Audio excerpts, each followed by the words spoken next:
It's Pirates versus Cardinals in August of this year. The Cardinals have a 1-run lead in the 7th inning, and the Pirates are going to bring in a new relief pitcher, Yohan Ramirez. And right away, the Cardinals are going to be really confused by Ramirez's stuff, as we can see here. Wynn is going to take this strike. It's kind of a weird pitch, but it is a strike. And then Ramirez is going to snap this sweeper in for strike 3. You can see Wynn absolutely buckles on this pitch. Man, that ball was breaking like crazy. Next up is Alec Burleson, who's going to take this curveball for a strike. Again, just like Wynn, Burleson is confused by Ramirez's pitches here, but he is going to end up ripping this pitch out to the outfield, and so he's going to get to first base with a single. So now that's going to bring up the star of the show, Willson Contreras, who on the first pitch is going to take this sweeper inside for strike 1. That is a tough pitch, definitely a borderline pitch, but it is definitely a strike. And we can see Contreras turns around and asks the umpire about it here very calmly. He's like, "Are you sure about that?" The umpire's like, "Yep, I'm sure." So then Contreras says, okay, no problem. He's then going to swing at this sweeper away. Man, that's a nasty pitch. So now Contreras is down 0-2, and boom, he's going to get in there with strike 3. That is a perfect pitch at the knees. Definitely a strike. Contreras knew it right away. No way you can argue that. But as Contreras is walking back to the dugout, he turns around to say something to the umpire, and he's kind of talking for a while, and now the umpire is going to toss him out of the game. And now Contreras goes absolutely insane. He starts screaming in the umpire's face. He is so mad. He's going to throw the helmet down at the umpire's feet here. He's going to do some more screaming. He's got to be held back by his coaches. And now look at this. He's going to turn back to the umpire, and he's going to throw the bat in his direction, but it's going to hit his coach directly in the face. Ouch. And then for good measure, Contreras is going to throw an entire bucket of bubblegum on the field, and now the Bat Boys need to pick that up. So this is a massive tantrum. How did Contreras get so mad? Well, it's all about what he said to the umpire after the strikeout there. According to Contreras, all he said was, quote,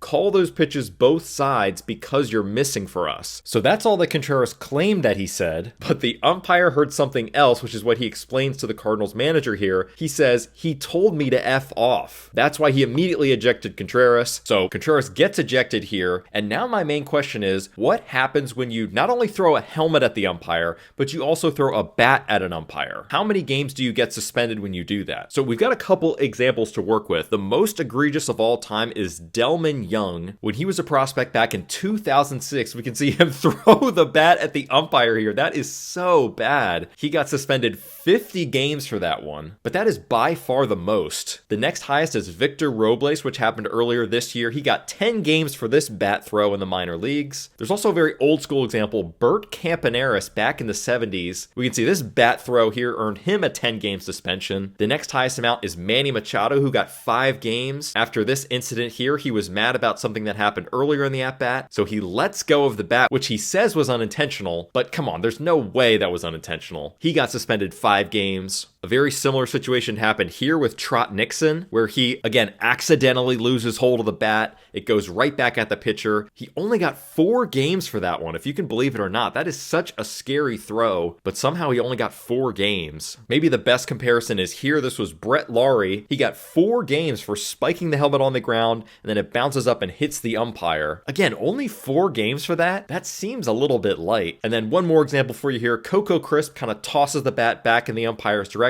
and that only got him 1 game. So again, just looking at this Contreras ejection compared to the other ones here, see, it's not an egregious helmet throw, but he is definitely throwing it back at the umpire, and then the bat on top of it. So how many games do you think Contreras got suspended? Well, it was originally 6 games, and then it got reduced to 4. And yeah, I think that Brett Laurie one's probably the closest comparison, but I don't know with you guys, I kind of would be in favor of a longer suspension for this. I mean, it is really dangerous to throw a bat or a helmet, especially on some of these examples, but I'm curious to hear what you all think. How many games do you think Contreras should get suspended? Let me know down in the comments, and thank you so much for watching.